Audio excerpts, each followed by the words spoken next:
que estén contentos, contentas. Buenos días, Hola doctora, doctora. buenos días. ¿Cómo han estado? Bien doctora, ¿y usted cómo está? Muy bien, muchas gracias. Aquí juiciosa. Bueno, mis queridísimos y queridísimas compañeritos. Hoy entonces vamos a continuar con nuestras clases de bioética y vamos a continuar con el tema que estábamos enlazando desde la vez pasada. Si se acuerdan, la vez pasada, entonces estábamos enunciando a la ciencia como esa flecha del progreso, que es una forma de llamarlo, no significa pues que se llame así, pero es una forma de resumir cómo la ciencia se convirtió en ese impulso importante para la sociedad y cómo todos, como, como un mundo, como personas que estamos en el mundo, apostamos a la ciencia para que fuera nuestro progreso o para que nos llevara hacia el progreso colectivo. Vimos cómo se configura ese pensamiento científico y lo importante que fue esa transición entre el pensamiento mágico que nos llevaba como a pensar algunas cosas sin encontrar la explicación y cómo la ciencia nos ofrece precisamente una explicación valedera y sobre todo revisable, eh, multiplicable para que todas las personas pudieran entender que esa era una verdad. El segundo punto súper importante es eso, que la ciencia se convierte en el criterio de la verdad. Es decir, que, como les decía hace 8 días, todo lo que pasa por el método científico se convierte en una verdad para nosotros. Y de hecho, las cosas que no tienen ese sustento, pues para nosotros están en duda o simplemente están descartadas como sucesos verdaderos o hechos que merezcan, digamos, ese criterio de verdad. El resto sería como especulación, creencia o cualquier otra cosa. Eso es muy importante que lo tengamos en cuenta porque da pie para nuestro pensamiento actual, que todavía nos hacen falta un poquito de cosas y situaciones para que lleguemos al pensamiento actual, pero nos da pie para reflexionar mucho sobre nuestra vida cotidiana y regresando a los primeros temas, a la manera en la que tomamos decisiones, a cómo asumimos la moral, a cómo asumimos la ética y cómo en el mundo de la ciencia, en el mundo de, por ejemplo, la profesión, la medicina, se toman las decisiones teniendo en cuenta lo científico, lo ético y lo moral. Hoy vamos a continuar entonces como con ese recuento histórico y les había dicho que entonces teníamos que hacer una pequeña investigación sobre algunos hechos históricos que marcaron un punto importante, un punto de inflexión en ese pensamiento de la ciencia como flecha, como objetivo final para el progreso. Esos 3 hechos históricos son simplemente 3 ejemplos. Como nos vamos a dar cuenta, no todos ocurren en la misma época, sino que son algunos sucesivos, algunos más recientes, otros más antiguos, pero son hechos que empiezan a marcar situaciones que nos empiezan a hacer cuestionar como sociedad de ese pensamiento científico y de qué hacemos con esas situaciones o esos hechos que se van ocurriendo. Además, esas situaciones generaron el impulso para que la bioética en el área de la investigación surgiera como una disciplina que se encarga, digamos, de estar presentes a la hora de reflexionar sobre los aspectos éticos de la investigación. Entonces, esos 3 hechos que habían quedado como tarea eran el, el proyecto Manhattan, el desastre de Chernobyl y el desastre de Bhopal. Entonces, habíamos quedado que teníamos esa tarea y yo le decía a Felipe que si no, si les hago la tarea o si trabajábamos hoy, pues entonces íbamos a quedar o les iba a hacer spoiler a la tarea, pero pues, se habían comprometido, digamos, a que vamos a participar hoy. Entonces vamos a tratar de hacerlo como muy conversado para que ustedes me puedan contar qué averiguaron de esos hechos históricos y que vayamos como progresando un poco en esa parte. Entonces, antes de que les empiece a dar la palabra, o no sé si quieren preguntar otra cosa, voy a hacerlo como en orden. Entonces, quienes hicieron o quienes trabajaron el proyecto Manhattan, Luego vamos a hablar con los que trabajaron en el proyecto de Chernobyl, la historia del desastre de Chernobyl y los que trabajaron en Bhopal. Entonces, porfis, levanten la mano o participen en este punto quienes averiguaron sobre el proyecto Manhattan. ¿Listo? Bueno, entonces vamos a darle la palabra a Yuri. Cuéntanos del proyecto Manhattan para los demás, porque como no todos revisaron, entonces es para contarle también a los otros. Sí, señora. Buenos días, doctora. Buenos días. Pues yo la verdad no conocía mucho pues como la historia así del mundo, entonces fue algo nuevo. Entonces pues leí y vi el documental que me pareció muy interesante porque era narrado por uno de los científicos que participó en ese proyecto, que para ese momento era uno de los científicos más jóvenes. Entonces pues él empieza como a contar un poco la vida de cada uno de los científicos que participaron y pues me pareció muy curioso porque eran personas como con familias, personas súper inteligentes. Y pues me parece como muy triste que utilicen todos esos conocimientos para hacer algo tan malo que prácticamente fue un genocidio. Entonces, pues ellos, o sea, yo siento que ellos estaban como siendo manipulados también por la parte militar y por el gobierno, porque en ese momento estaban como en una guerra con Japón, entonces, pues ellos como que tenían que ganar esa guerra sí o sí, y para ellos fue como lanzar esa bomba atómica. Ah, bueno, porque pues el proyecto consiste en que iban a construir la primera bomba atómica. Entonces para ellos lanzar esa bomba atómica era como mostrar su poder y hacer que pues Japón se rindiera. Entonces Sí. pues, ellos primero hacen como una bomba que es más pequeña, que la llamaron Little Boy y era como más delgada, y la lanzan a Hiroshima en 1945. Y Bueno, entonces, pero espera, Yuri, espera, porque vamos a ir por partes. Entonces vamos a ir desglosando un poquito ese proyecto Manhattan antes de llegar a la construcción y al lanzamiento de la bomba atómica, ¿cierto? Entonces vamos a primero a contextualizar a quienes no lo revisaron, porque como tú dices, no todos tenemos como ese contexto histórico, algunos no nos acordábamos o no sabíamos o nunca nos habían hablado de esos hechos históricos. Entonces, primero, el proyecto Manhattan es el proyecto de la construcción de las bombas atómicas o digamos que al inicio no solamente, no era como la construcción como tal de una bomba, sino la investigación teórica eh, alrededor de lo que pudiera permitir esa fusión de los neutrones de ese teórico que podríamos darnos para poder saber si podrían, qué resultaba de eso, ¿sí? Inicialmente no era una bomba el objetivo. Vamos a escuchar a Jovan a ver qué nos dice Jovan de esa primera parte. ¿Qué más entonces características tenía ese proyecto inicialmente cuando apenas empezó, que ahí nos cuentan cómo poco a poco se fue convirtiendo en un proyecto gigante, ¿no? Al principio simplemente era un proyecto pequeño. ¿Cómo lo viste ahí en el documental o de donde hayas Doctora, qué pena, le hago averiguado? una sugerencia, es que, Dímelo. pues, si se mete ahí donde está la lista de todos los participantes, aparece como quienes levantaron la mano en la parte de arriba y está como en orden, para, Ah, sí, para ahí que... aparece en orden. Ah, Sí, bueno, señora, en orden de quién la listo. levantó. Gracias, David. Entonces sigues tú. No, sigo yo, usted se me saltó, doctora. Pero ahí, sí, Kevin, perdón. Listo. Kevin, lo Bueno, siento. no, tranquila. ¿Seguimos con qué? ¿Con la historia o qué? ¿O quiere que le cuente? Inicialmente, ¿qué fue lo que pasó al principio? Y cómo Mm, llegaron esas personas allá, por ejemplo, a esa pequeña ciudad que luego se convirtió en una ciudad muy grande. pues ellos no sabían ni siquiera pues a dónde iban, ellos tenían como una dirección de un correo pues que no tenían como idea de dónde. Y pues lo que dice Yuri es que pues el que hizo parte de como de la operación o de la creación, pues primero no tenían como información suficiente, no sabían como de pronto qué era lo que estaban haciendo, sino que les daban como unas tareas y les restringían un poco como la información.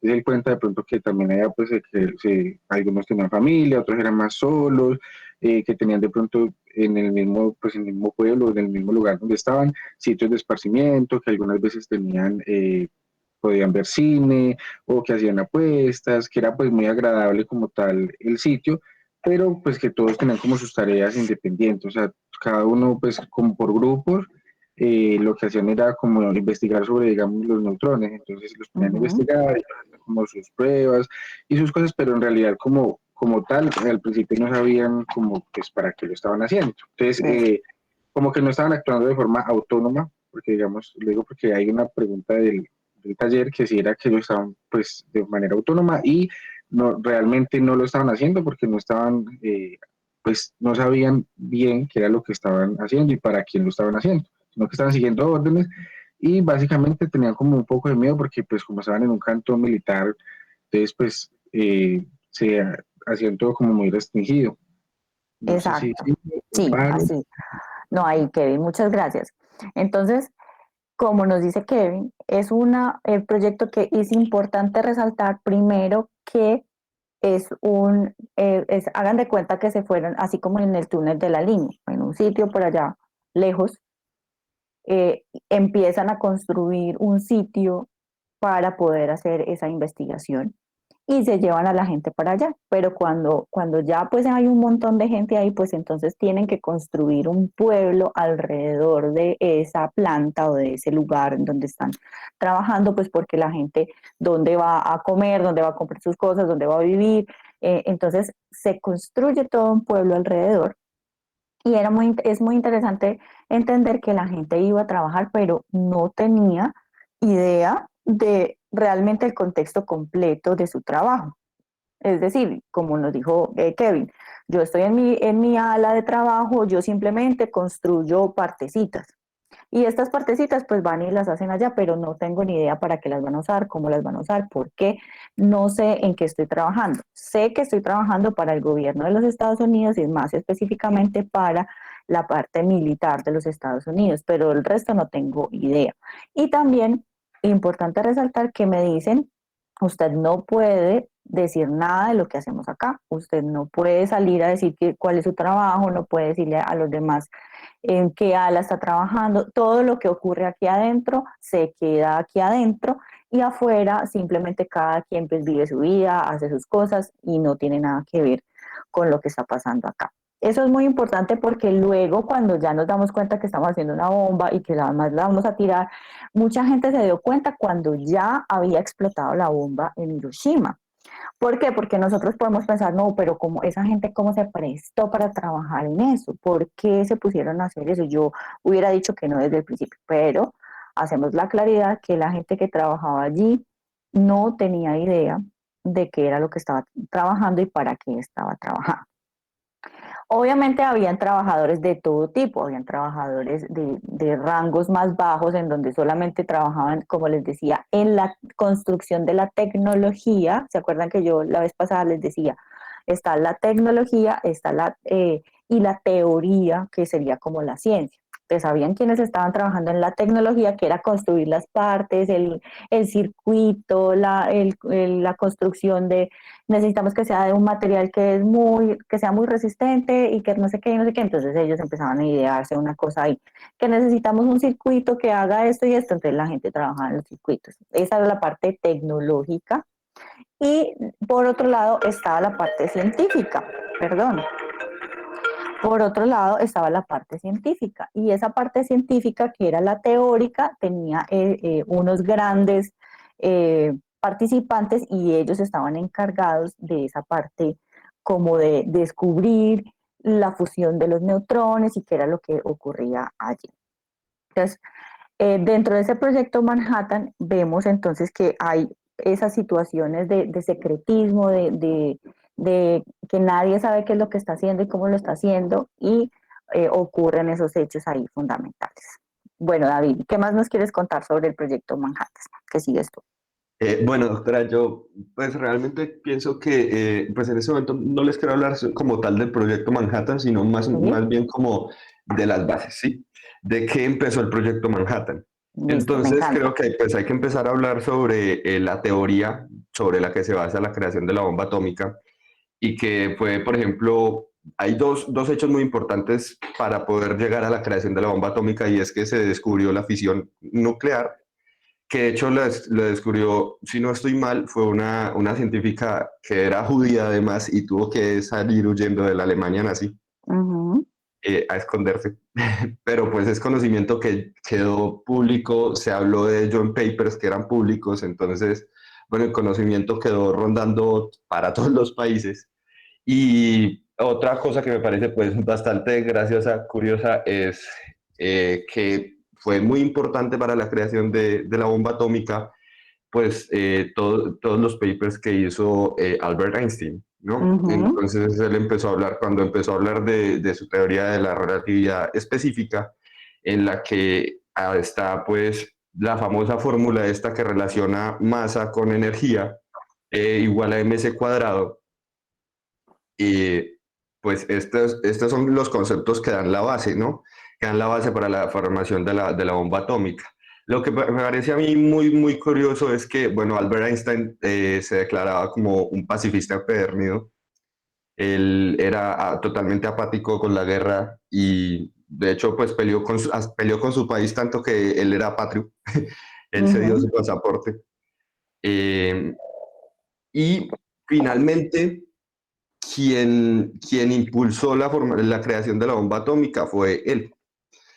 Fue él impulsado por otros científicos. ¿Por qué? Porque pues él estaba volado de Alemania, estaba en Estados Unidos Y también era y judío también era judío. o de Y ascendencia pues judía. como él sabía que el conocimiento era público y que pues era solamente cuestión de tiempo para que en Alemania pudieran desarrollar una bomba nuclear. Eh, Persuadido por otros científicos, le escribieron al presidente Roosevelt para poder que empezara a hacer este proyecto y ganaran esta guerra tecnológica y armamentista, ¿no? Ujú. Entonces, pues me parece algo muy, Súper. muy curioso. Es muy importante eso, el contexto de lo que está pasando, porque eso no ocurre en tiempos de paz, sino que ocurre en tiempos de guerra. Y están entonces en la Segunda Guerra Mundial y como nos cuenta David, estaban muy preocupados porque Hitler iba a encontrar la forma de hacer la bomba atómica y había que hacerlo primero. Y además había que hacerlo rápido porque entonces necesitábamos acabar esta guerra. Y ese fue, digamos, el motor impulsor, tanto que el mismísimo Einstein escribió para que aceleraran el proyecto, la construcción del proyecto Manhattan. Él no participó directamente, participaron otros también muy renombrados como Oppenheimer, pero pues él prácticamente fue el que dijo, háganlo ahora o nunca. Y se dio, digamos, ese proceso y esa construcción de esa planta y la creación de lo que se conoció como el proyecto Manhattan, que era como su nombre clave. Entonces, entender que hay unos intereses previos, ¿cierto?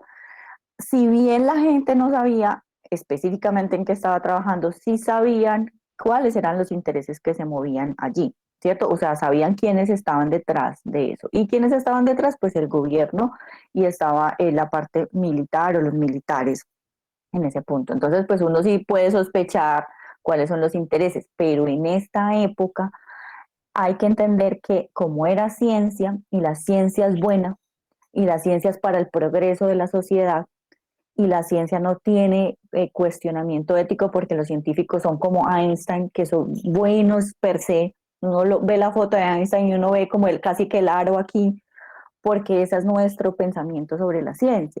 Entonces, en ese punto, nadie lo cuestionó. No importa que sea el gobierno, no importa que sean los militares, no importa, estamos haciendo ciencia y la ciencia es buena. Entonces, esto es punto clave. Muchas gracias, David. Ahora, Viviana, ¿qué más nos vas a contar tú, Viviana?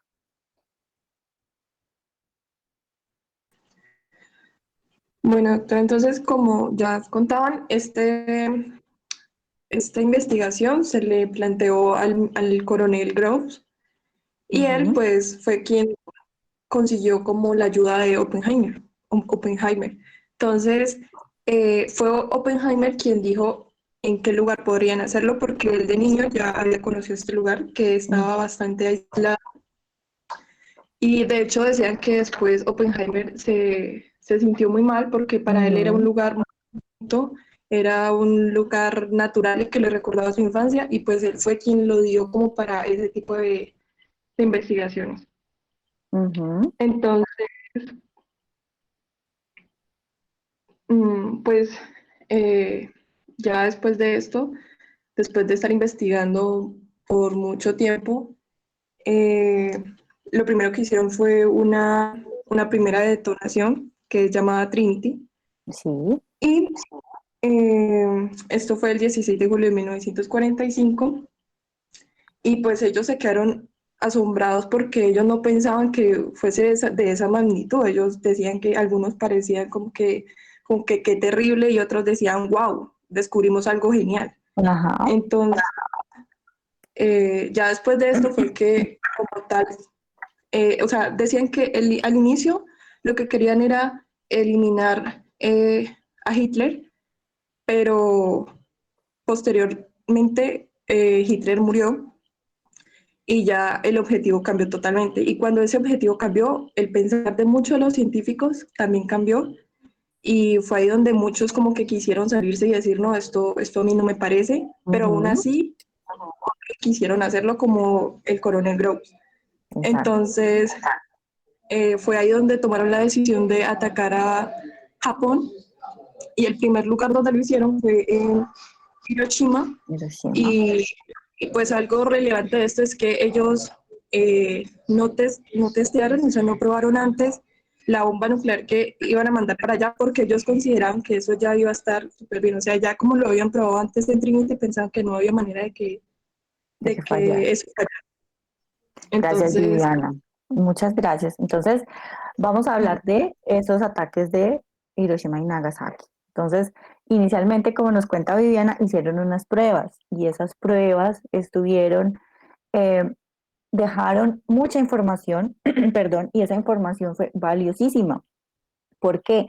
Porque esa información les dejó ver que esta era una cosa fulminante, que no era simplemente una pequeña bombita o una bomba pues grande, sino que era una cosa fulminante y que se acababa con absolutamente todo lo que arrasaba, con lo que tocara la bomba. Uno ve esas imágenes de prueba, de esas bombas atómicas de prueba, y uno pues se da cuenta que prácticamente acaba con todo. La arena, dicen que la arena del desierto se convirtió en cristales después de del calor tan intenso que se produjo. Entonces, digamos que en este tipo de experimentos o en este tipo de situaciones, a veces no se sabe o no se conoce cuál es el resultado. Y por eso también nos decía Viviana, a pesar de que ya habían probado una bomba, acuérdense que hay bombas de hidrógeno y bombas de plutonio, y bueno, son varios tipos de bomba. Todos conocemos que son bombas atómicas, pero hay diferentes elementos que están ahí, y entonces hay unos de hidrógeno entonces, esta Trinity era de una de ellas y las otras eran de las otras, pero como vieron que ya era una cosa inminente y que iba a ser muy importante, pues dijeron, listo, hagámoslas y tirémoslas de una vez. No conocer los efectos en las personas nos lleva a pensar que pues es una cosa devastadora, pero no sabemos específicamente cómo va a incidir en el cuerpo humano, en las construcciones, en las ciudades, etcétera. Y esto impulsó de manera oscura, digámoslo así, a querer también probar qué pasa si lo tiramos a una ciudad, porque no era lo mismo tirarlo al desierto que tirarlo en una ciudad. ¿Qué pasa si es muy lejos, muy cerca de la Tierra? ¿Qué pasa? Bueno, todas esas cosas había que probarlas y estas dos bombas se dieron en ese contexto, además del contexto de la guerra, el contexto de probar una cosa que nunca habíamos probado y saber qué ocurría con la gente si lanzábamos una bomba de este tipo a los sujetos humanos. Entonces, eso hay que tenerlo en cuenta porque no solamente fue la bomba, digamos, la guerra para ganar la guerra, sino también para obtener conocimiento científico y técnico sobre esa situación. Ocurrió un hecho muy importante que se llama el ataque a la base militar de Pearl Harbor, que es en Hawái, que Hawái pues es de los Estados Unidos y es ahí cerquita de Japón para que se ubiquen eh, como espacialmente. Entonces Pearl Harbor está en Hawái, que es aquí, y aquí está Japón, que son cerquitica. Entonces, claro, los japoneses llegan y atacan Pearl Harbor allá, si se han visto la película que se llama Pearl Harbor, que pues obviamente está en el romance de los militares y de la pero pues uno se da cuenta que sí, la gente allá estaba gozándose la vida, estaban súper bien, era una base militar divina porque estaba en la playa y bueno, entonces espectacular, y llegan los japoneses y les lanzan la bomba. Uno piensa que la Segunda Guerra Mundial fue entre Alemania y el resto del mundo, pero acuérdense que Alemania también tenía aliados, Japón era uno de los aliados de Alemania, entonces por eso es entre Japón y Estados Unidos, y uno no entiende dónde estaba Hitler en ese momento, pues los japoneses estaban ahí también como aliados de Alemania en la Segunda Guerra Mundial. Entonces son los japoneses los que atacan Pearl Harbor y por eso las bombas atómicas se van para Japón, para estas dos ciudades, en venganza un poco también o en retaliación, para no poner esa palabra, por los ataques en Pearl Harbor. Entonces, como uno no sabe qué es lo que va a ocurrir, también es importante entender que eso no fue solamente para vengarse de Japón, sino también para mirar cuáles eran esas consecuencias. ¿Y cuáles son las consecuencias, Johan? ¿Cuáles fueron esas consecuencias de las bombas atómicas en la población? Hola, pues Hola. entonces, no, pues yo quiero retomar desde un poquito más, voy a hablar un poquito rápido para que rinda entonces. Pues algo que decía el compañero David me parece muy interesante porque es que todo el tema de la fisión nuclear inició en Alemania, solamente que pues esto fue en plena guerra, por ahí en 1938, 1940, y pues para este punto, pues Hitler ya se encontraba en un estado muy loco donde decía o que Alemania era nazi o que no era Alemania. Uh-huh. Entonces él ya estaba en una cosa definitiva donde o se acababa todo o él reinaba. Sí, Entonces, pues los científicos también están dijeron muy que no. preocupados. Y ellos dijeron, no, esto no puede quedar en manos de este señor, porque Uh-huh. pues sí, esto estaba muy loco. Gran parte de lo que afectó lo que causó la pérdida de Alemania fue su aliado Italia, que era bastante incompetente y les ocasionó muchas pérdidas. Bueno, y la pelea contra Rusia, que ni hablar. Sí. Haber traicionado a Stalin fue terrible para Alemania. Bueno, sí. Uh-huh. Eh, entonces, pues, Alemania y Japón sí seguían muy fuerte en la guerra. Los japoneses era la muerte para ellos es una victoria. Todo lo Sí. que dijera el emperador era palabra sagrada. Entonces, pues estos eran un aliado muy fuerte. El error que cometieron fue haber hecho que se metiera Estados Unidos con el ataque de Pearl Harbor, porque pues ya luego ocurrió todo lo del desembarco y Alemania empezó a Uh-huh. perder, hubo toda esa propaganda nazi para evitar que los alemanes pensaran que se les estaban metiendo al rancho los rusos. Bueno, entonces, para más o menos creo que el 6 de mayo de 1945, pues fue que Alemania se rindió, porque pues los rusos les dieron duro desde la batalla de Stalingrado, ya estaban re cerca de Berlín, que justamente muy cerca de Berlín, en, si mal no estoy, fue en julio, pero no me acuerdo qué día, fue que ocurrió la conferencia de Potsdam, que fue, ya habían ganado la guerra, pues todavía Japón no se había rendido, Italia ya se había bajado del barco de la guerra hace mucho, Uh-huh. ese sí, terrible. Bueno, entonces ahí se estaban mirando las dos Las potencias, dos potencias la, eran, la triple alianza, si mal no sé qué se llama, sí, y la Unión Soviética, estaban dividiéndose eso. Pues la Unión Soviética fue la que más que todo le dio duro a los nazis.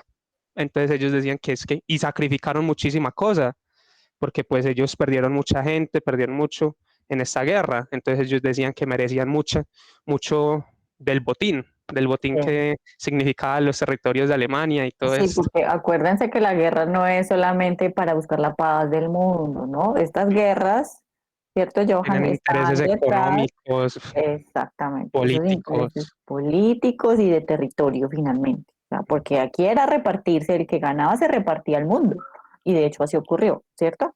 Sí, entonces pues la Unión Soviética decía que ellos se dieron la pela, entonces que merecían mucho. Ujú. Entonces Estados Unidos pues sí ayudó, pero pues el factor definitivo era fue de la Unión Soviética. Entonces, para ese entonces le llegó un mensaje al nuevo presidente, que no me acuerdo cómo es que se llama, el de Estados Unidos, para ese entonces, que se me olvidó el nombre, la diciendo que el bebé nació. Entonces significaba que la bomba del pequeño niño ya era un hecho. Entonces Estados Unidos ahí ya podía negociar como quisiera porque tenía un arma de destrucción masiva. Claro. Y los rusos sabían, porque pues desde hace rato les estaban haciendo espionaje. Habían varios espías y había uno que no me acuerdo el nombre que confesó que estuvo allá y pagó 9 años de cárcel en Estados Unidos y todo por haber hecho espionaje y mandarle cosas a la Unión Soviética. Bueno, detalles. Eh, entonces, pues ahí, entonces ya cambió la cosa. El presidente le dijo a Stalin que es que ellos tenían un arma y que planeaban usarla contra Japón para evitar que hubieran más víctimas por el lado de los aliados, que pues si se iban a morir gente, pues que se muriera el enemigo, que pues que eran dos opciones, o seguir bombardeando, porque a Japón, sí, uno dice que el ataque de las bombas y esto estaba horrible, pero es que de todas maneras, antes de eso, a Japón lo bombardeaban a cada ratico, llegaban muchos aviones en fila y los llenaban de bombas, pues esto sigue siendo algo horrible y los japoneses mantenían la pelea. Entonces ellos decían que si no hacían esto con la bomba, pues tenían que invadirlo, ir por isla, mucha gente iba a morir, se iba a extender por ahí otros 6 meses. Y Entonces, pues, digamos, la consigna japonesa era morirse antes de rendirse. Ellos no, era muy difícil, digamos, había que exterminar prácticamente al pueblo japonés para poderlo doblegar. Entonces ellos propusieron esta bomba como solución final, ¿cierto? uy, sí, no, es que es horrible porque pues entonces determinaron que sí, que van a mandar eso. Entonces lo mandaron el 6 de agosto de 1945 a Hiroshima. Entonces, pues bajo toda la cosa de la guerra, uno puede decir, bueno, está bien, como para terminarlo, Había que ganar la guerra sí, de había alguna que terminarlo, entonces pues está como medio ahí, pues es horrible, pero está como que se puede valer en retrospectiva que tiren la primera. manera. Pues no, pues tiraron la primera, toda esa gente murió, el honor de Japón quedó devastado, esa gente estaba, pero no era tanto las muertes porque a ellos no les importaba morir, sino que el emperador se estaba rindiendo. Entonces había muchos japoneses que llegaron y empezaron a suicidarse, porque pues era una derrota, entonces el emperador les tuvo que llegar y decir que no, que la vida era sagrada, que no podían hacer eso, porque la gente ya se iba a morir, porque pues preferían eso a ser humillados ante Estados Unidos. Ustedes saben la historia de los kamikazes, ¿no? Que precisamente era eso, los aviones militares simplemente iban y como sea, no nos importa morirnos. Entonces, pues era muy fuerte por ejemplo, para los estadounidenses que valoran tanto la vida, pues la vida propia. Entonces, pues para ellos era sorprendente, digamos, esa actitud japonesa y era muy duro ese enfrentamiento. Bueno, Johan, entonces démosle la palabra a quien sigue, Juan Felipe, para que nos diga nos hable sobre las consecuencias de las bombas, ¿vale? Entonces, Juan Felipe, buenos días.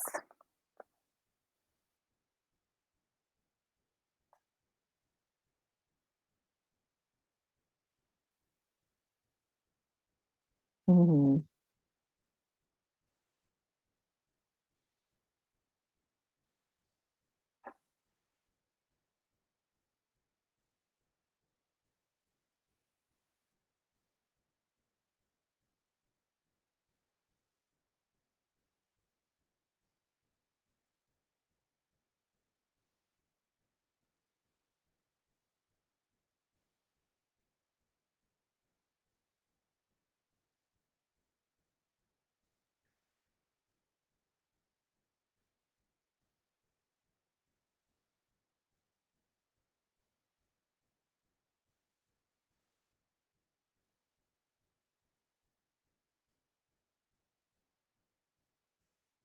ujú,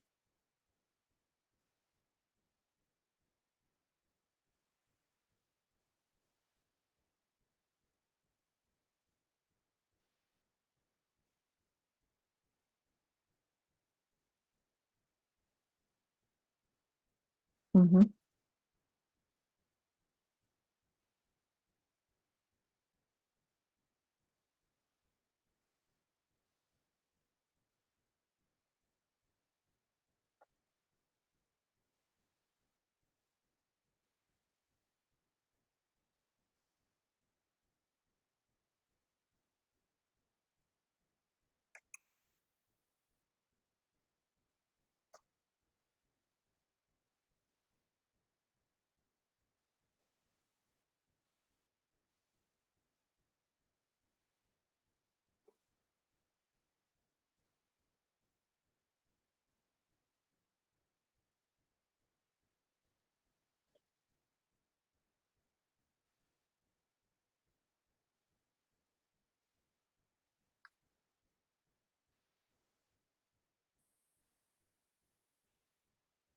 ujú, de una ciudad. Mm.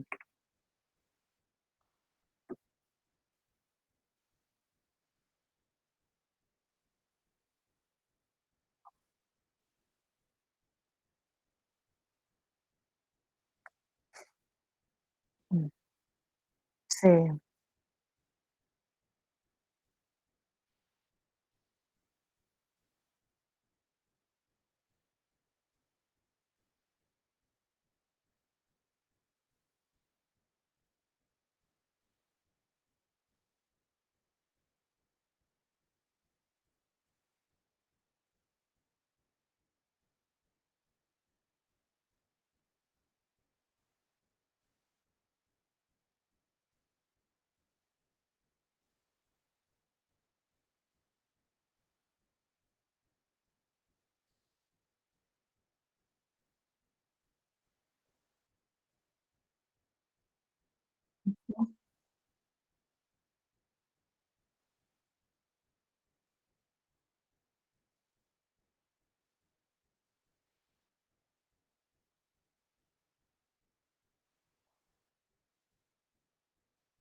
Exacto.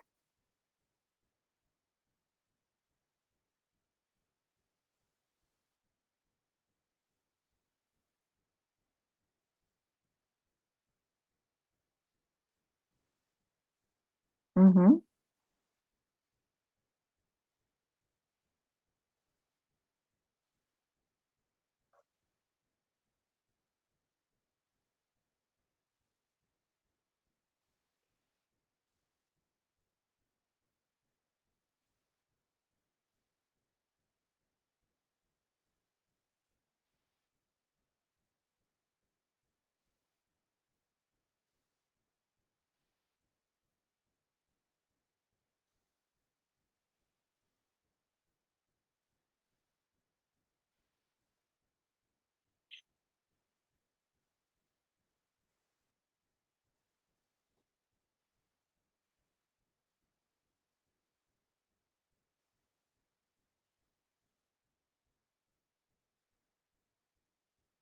ujú,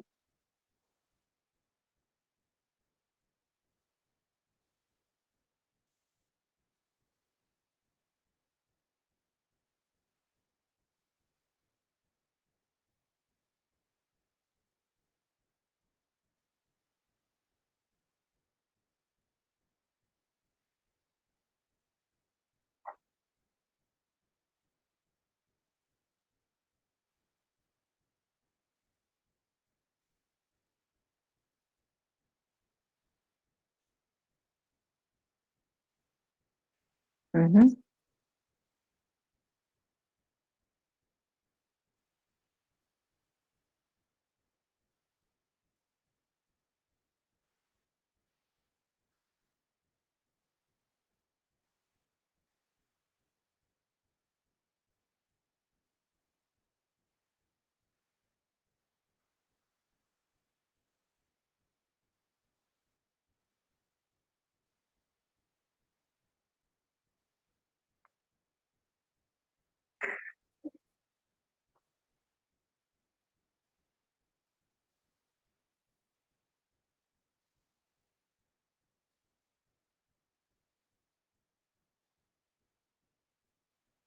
Ujú.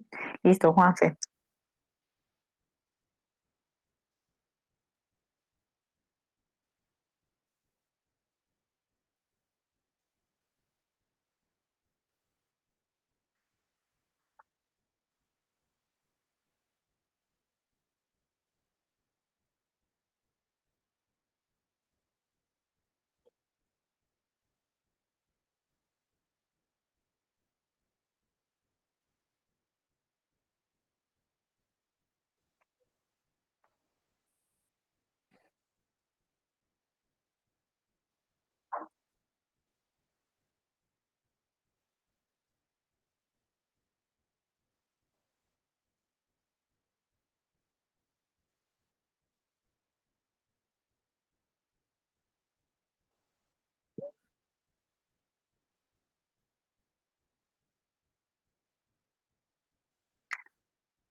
Ujú.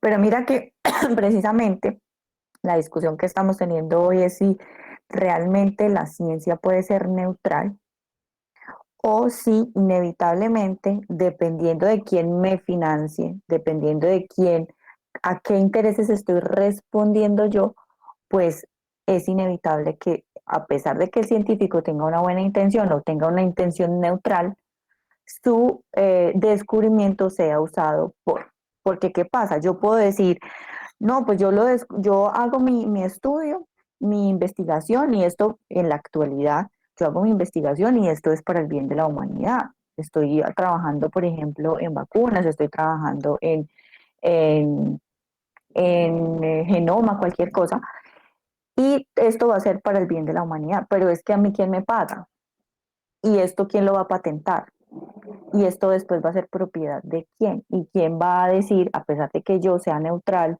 pacífico y quiera el bien de la humanidad, quién va a utilizar mis descubrimientos para. Porque no todos los científicos tienen el poder sobre sus descubrimientos.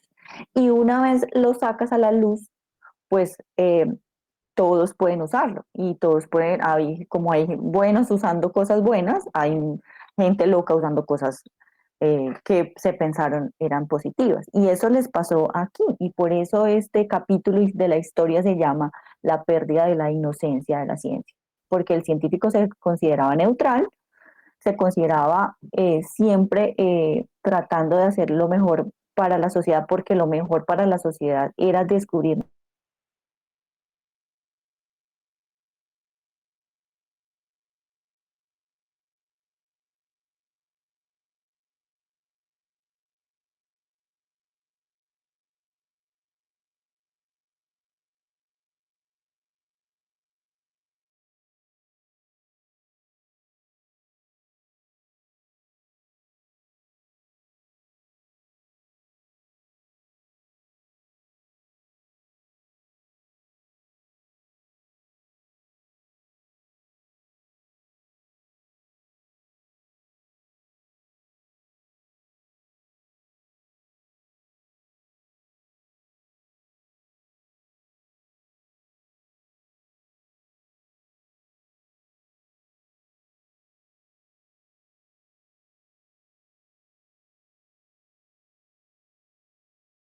Empieza a ser consecuencialista en el sentido de que no es solamente descubrir por descubrir, es que yo lo voy a descubrir y a pesar de que mi intención sea buena, tengo la responsabilidad de lo que puede hacer la gente con lo que yo voy a descubrir o lo que yo voy a hacer.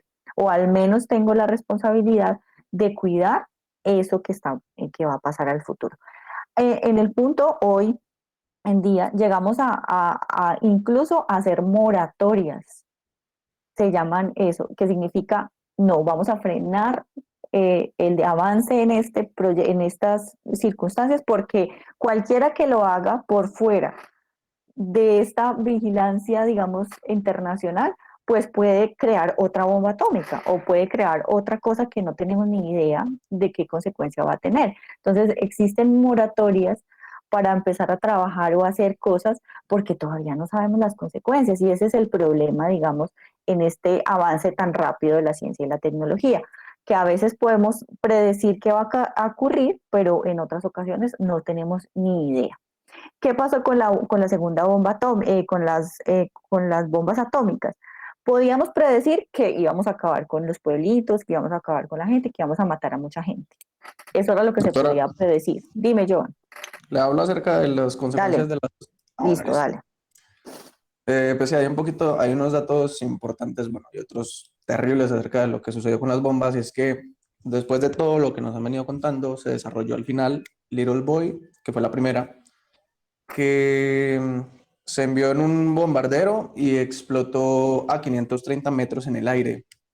Esto lo que causó en Hiroshima, que fue la primera ciudad, fue que arrasó con alrededor de 12 kilómetros, destruyendo casi el 69% de la ciudad, y que murió alrededor del 30% de la población. Pues hablábamos de 70.000 y 80.000 personas en un instante.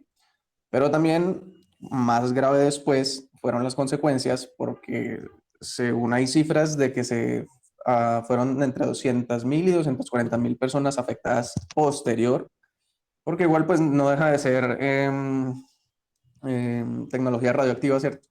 Entonces, además de todos los efectos a largo plazo, como como el cáncer y problemas en los embarazos.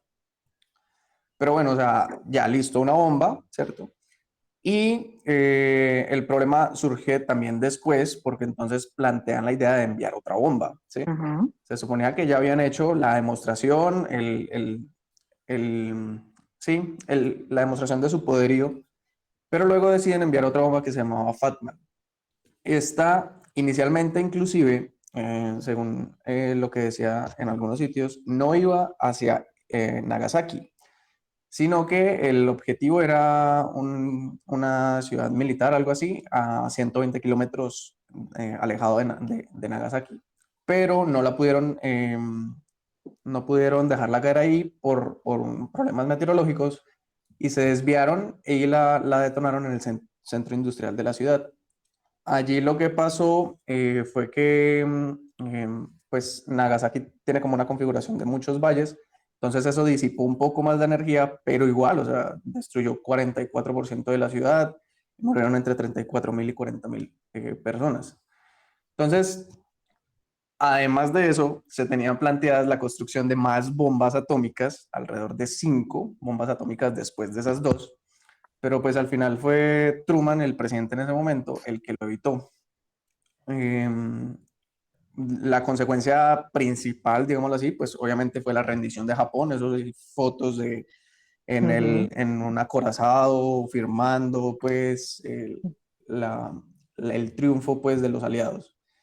También otro dato importante que me pareció es que el coste en ese momento de todo el proyecto Manhattan y de todo lo que fue el desarrollo de la energía nuclear en ese momento, pues era de 1.845 millones de dólares.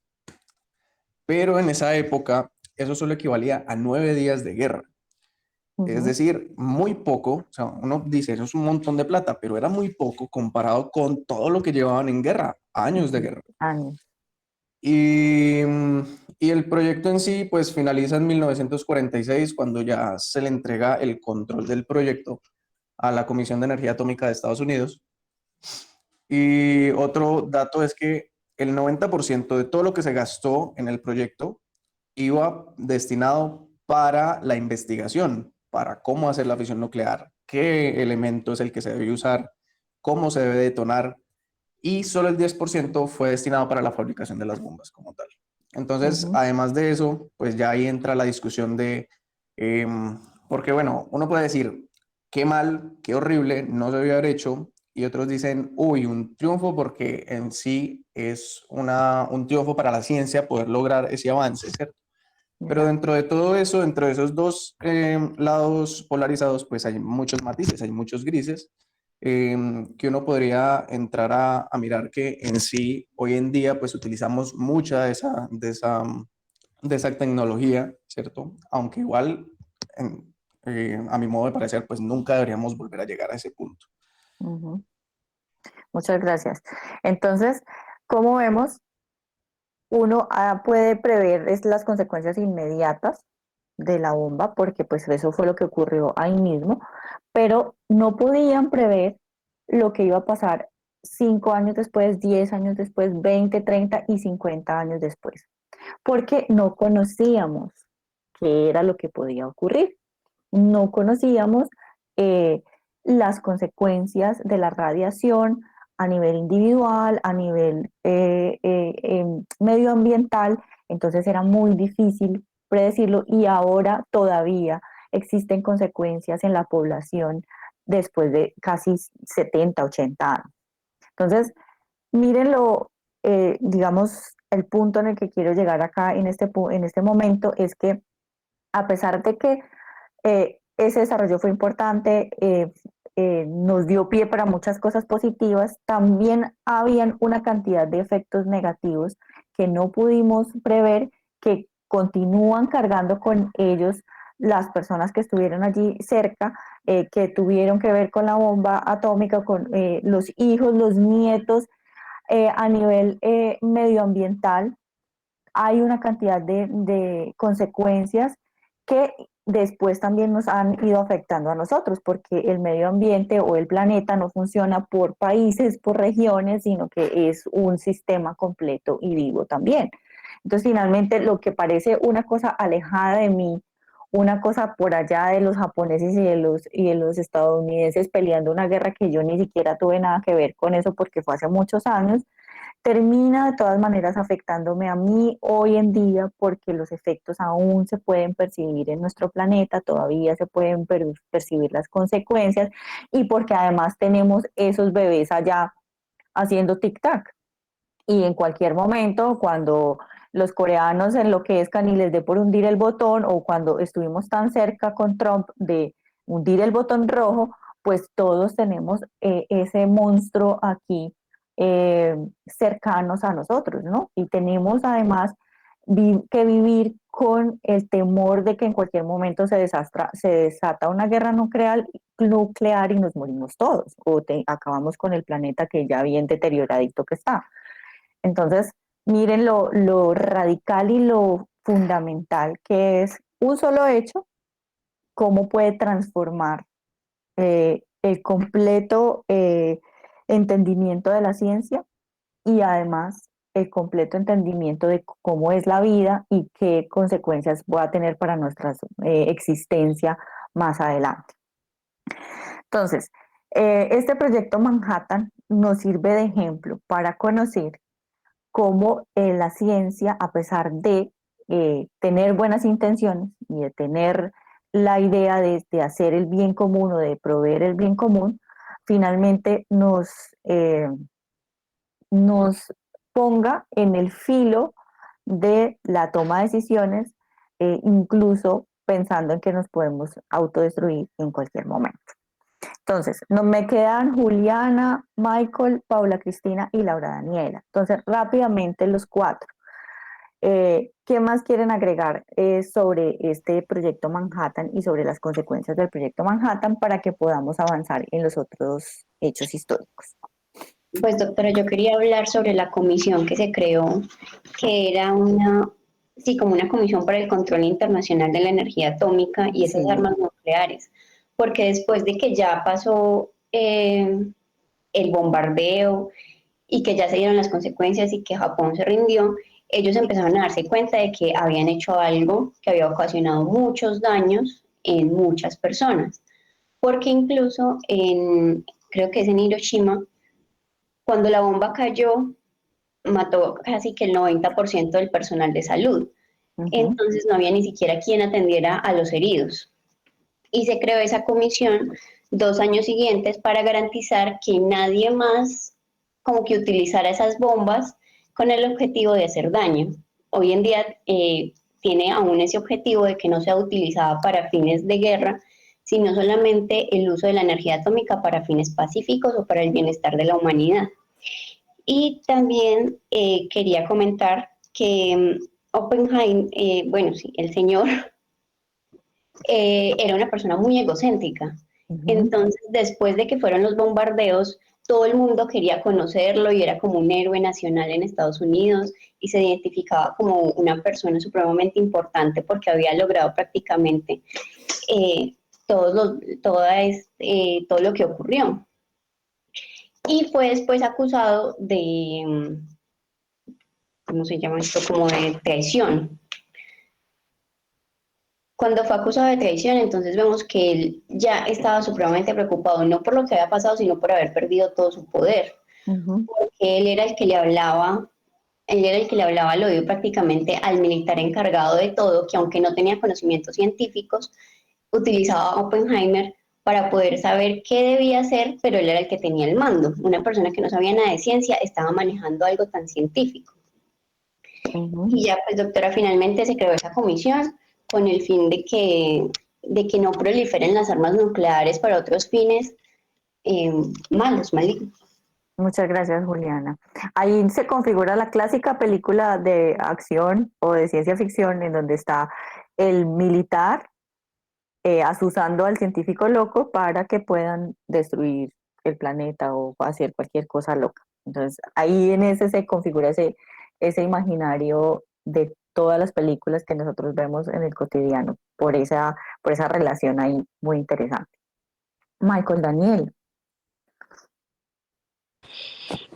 Yo quería hablar sobre lo que, pues, pues las razones que tenía Estados Unidos, o pues las que no tenía para tirar esa bomba en Hiroshima y Nagasaki.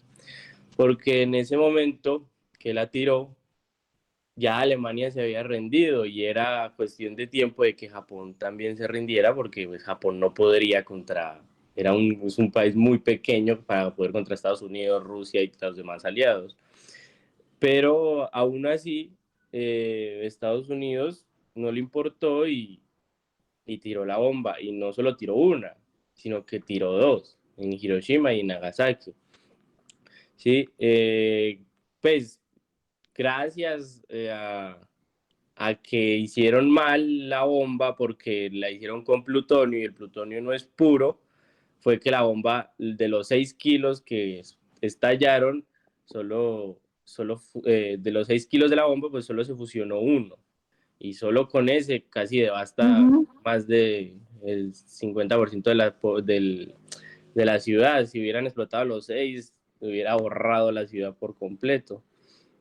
Y pues dejó demasiados muertos y aún así vieron cómo fue toda esa destrucción de esa ciudad y aún así volvieron y tiraron otra. Entonces uno dice pues yo pienso que Estados Unidos no tenía razones para hacer ese genocidio que hizo en Japón. Pero aunque le hubieran hecho lo que le hicieron en Pearl Harbor, que fue el bombardeo que mató a muchos soldados, ¿sí?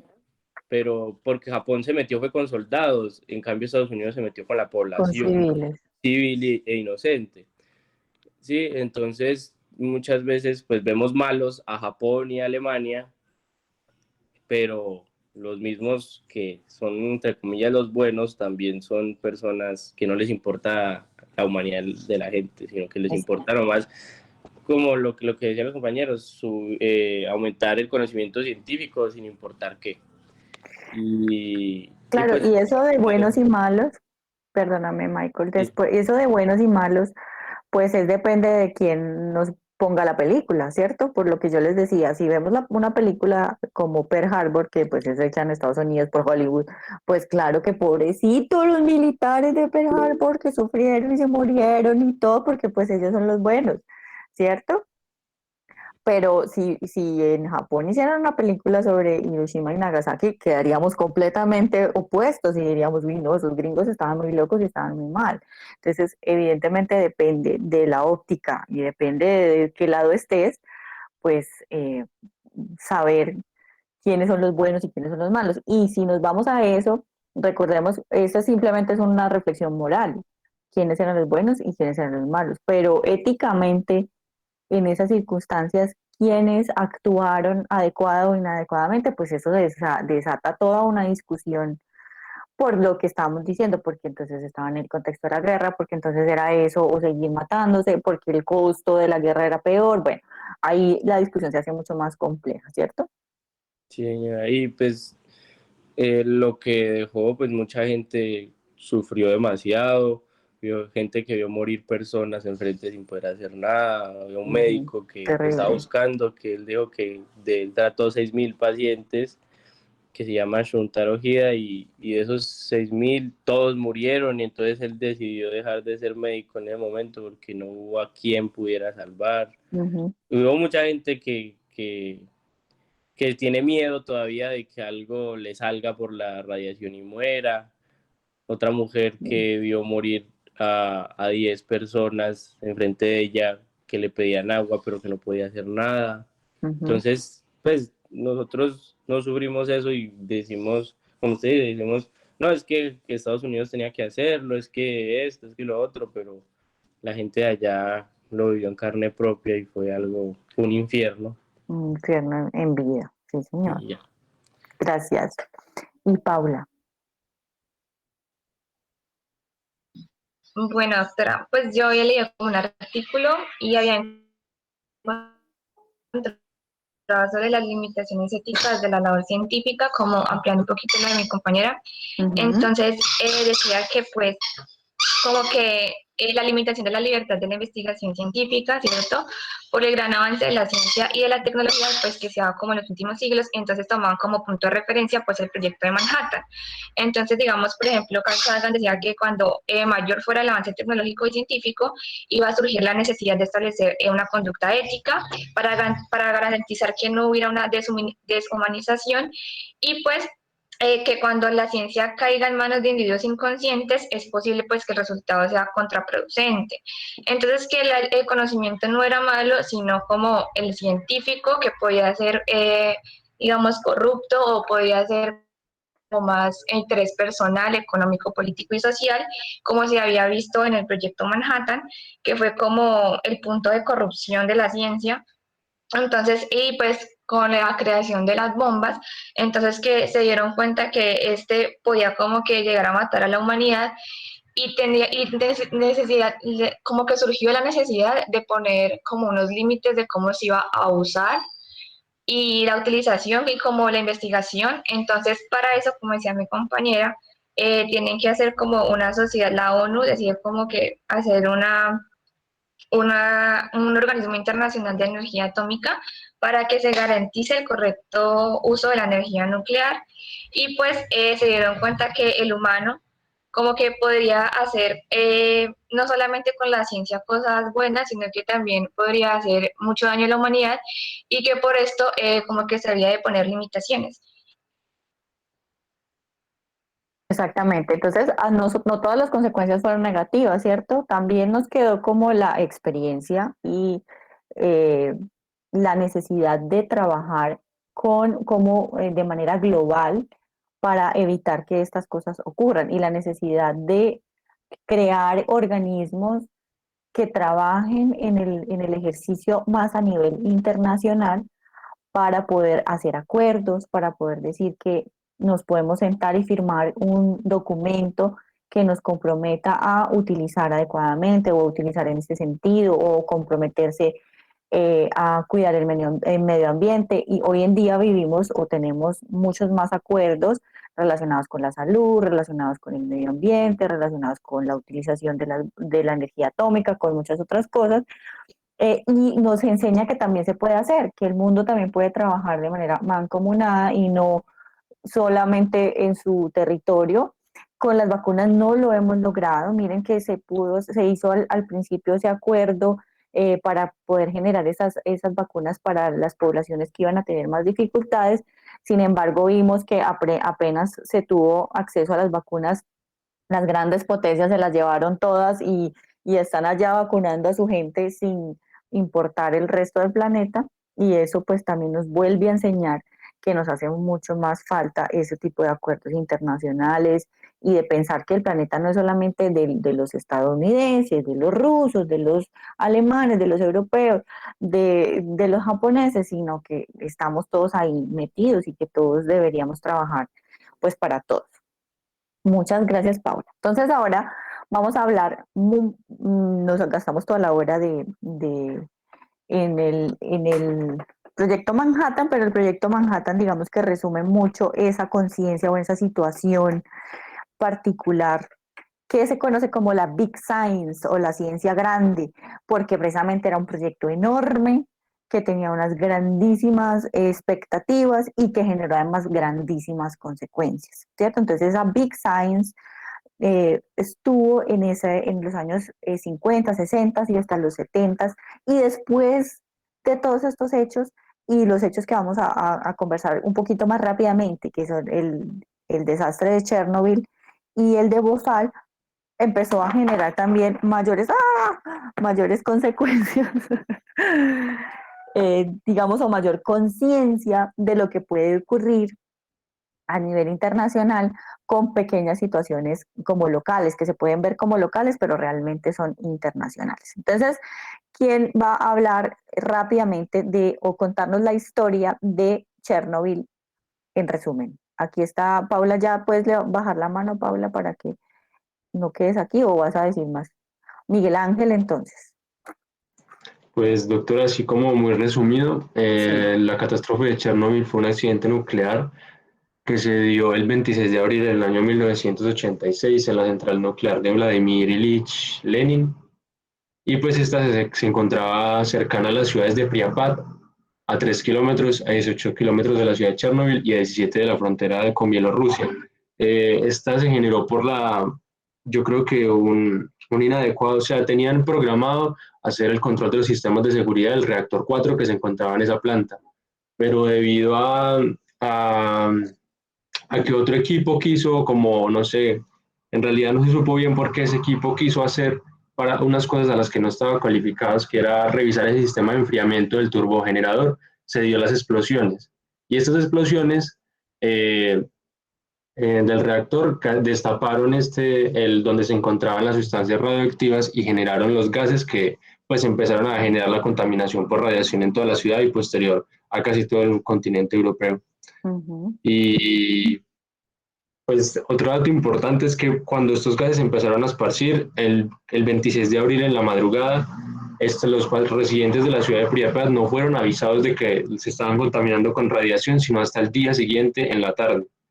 Entonces, Miguel, para darle paso a tus compañeros, una cosa súper importante es, de nuevo, energía atómica.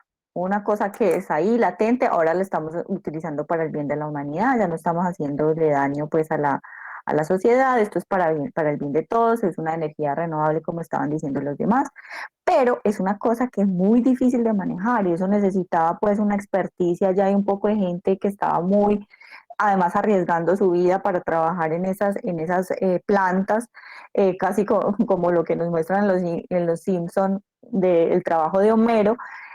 Es una gente que está ahí trabajando con una cosa que en cualquier momento puede explotar y de hecho entonces eso fue lo que ocurrió.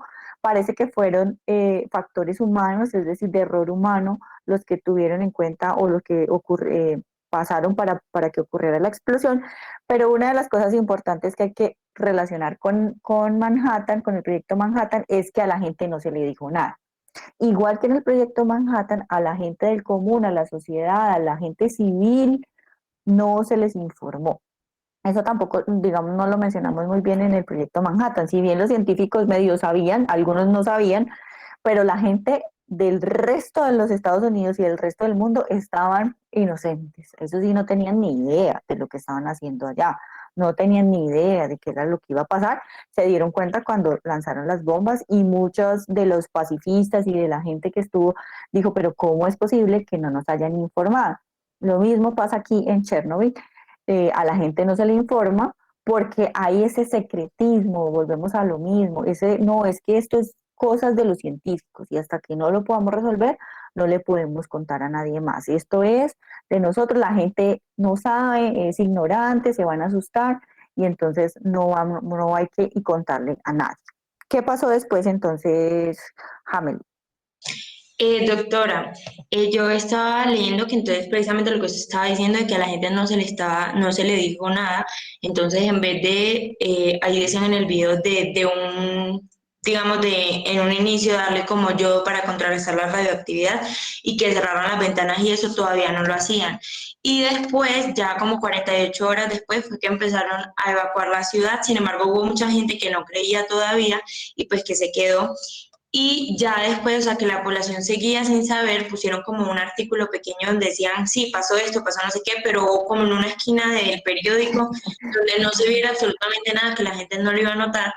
Y que después, creo que fue el 1 de mayo, que hubo festividades y que no les importó, o sea, con tal de no dejar como a la gente en un, o sea, no provocar como terror, dejaron que la gente saliera, que la gente se expusiera mucho más a la radiación con tal de, pues, de seguir cubriendo eso.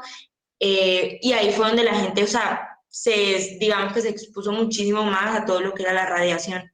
Entonces, era el temor al desprestigio, ¿no? Nosotros somos los duros manejando esta energía nuclear y nos ha ido súper bien. Ahora, ¿cómo vamos a decirle que la embarramos en proporciones enormes?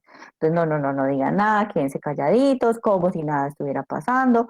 Informamos, sí, nosotros pusimos, como dices tú, un articulito por allá súper chiquito y la gente pues se informó, pero no pasó nada. Y entonces continuamos exponiendo a las personas a las consecuencias de la radiación en orden de proteger un proyecto tan grande como lo era esa central eléctrica, que casi que era lo bueno que había que mostrar hacia el resto de los países. Y en esa, acuérdense, entonces estamos en el contexto de la Guerra Fría. Y en ese contexto de la Guerra Fría, pues entonces estamos luchando porque nosotros somos más buenos y mejores y tenemos más desarrollo científico y nosotros somos mejores que los gringos y entonces no podemos dejarnos poner, digamos, este escándalo en este punto. Bueno, Juan Santiago. Doctora, me saltó. Ay, lo siento. Miguel, ¿puedes bajar la mano? Es que yo empiezo entonces a mirar para abajo. María José. Sí, pues doctora, pues yo lo que quería como agregar a lo que dijo mi compañera Jamel era pues que en un principio el manejo que se le dio pues a la información que se tenía sobre lo sucedido en pues allá en la planta nuclear pues no fue de manera adecuada, pues debido a que este fue un desastre nuclear pues que fue casi el peor que se ha demostrado pues en la historia y pues debido a esto pues debió haberse tratado como tal. Se debió pues haber tomado como las medidas necesarias pues para evitar la exposición hacia la población y que pues que esta debido a que esta pues aún en la actualidad todavía pues se ve afectada por lo que sucedió pues en este accidente. Entonces pues se tuvieron que haber como evacuado a las personas de inmediato pues sin generar alarma porque pues es que algunas veces cuando se genera la alarma pueden suceder pues tragedias mucho mayores, ¿sí? Entonces pues se debió hacer como de una manera adecuada, de una manera calmada, sin generar pues como más alarma en la población de la que pues ya se estaba generando, ¿sí? Entonces pues sí, y también se debió pues como a las personas que ayudaron en ese momento inmediato que sucedió la catástrofe, haberles dicho como no, protéjanse antes de ayudarnos, como porque ahí decían que los bomberos entraron a ayudar, pero o sea, ellos no se protegieron de nada. Y pues en esa misma noche muchos de ellos murieron y pues ahí se ve como esa falta de comunicación hacia las personas que se estaban exponiendo directamente, o sea, como que no les importó que la vida de ellos estuviera en juego, pero lo que sí les importaba era como que esa información pues no saliera hacia la luz, que no saliera de ahí, de ese lugar, porque pues ellos como que se veían súper como una potencia y que entonces que nada de eso pasaba, incluso hasta dijeron que cuando ya salió un poco de información, dijeron como al reactor, sí, pasó una explosión, pero pues el reactor está bien, no le pasó nada, pero pues en realidad lo que había sucedido era una cosa catastrófica. Exactamente. Gracias, María José. Bueno, y Juan Santiago, ¿qué más nos va a contar? Después de que ocurren todos esos hechos y que la gente sigue saliendo y sigue exponiéndose, además que como el reactor estaba abierto, eso no era como una cosa, una nubecita, sino que era completamente expuesto el reactor, o sea, todos hagan de cuenta la bomba atómica expuesta. ¿Qué más ocurrió con la población o qué más hicieron las autoridades en Chernobyl? Sí, como lo comentaban mis compañeros, pues como para tener un esquema general, pues se dice que era como una de las bases nucleares más grandes del mundo. Además, esta Unión Soviética quería que esta base nuclear tuviera al menos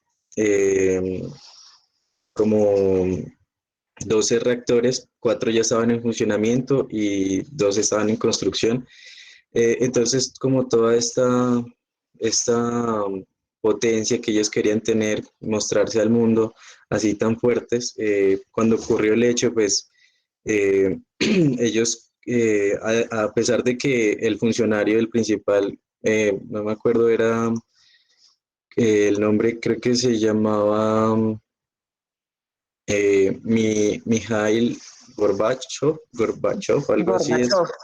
Ajá, entonces él, en vez de como que comunicar a las personas de que evacuaran, lo que él hizo fue como llamar una reunión como de los políticos, bueno, una comisión ahí que hizo, pero el tal era como a quien como que le echamos la culpa de esto, ¿no? Entonces era como que además de eso, ellos decidieron cortar las líneas telefónicas de las personas de Pripyat. Entonces, ellos como que no querían que la gente del mundo no se enterara, pues porque era una catástrofe pues terrible.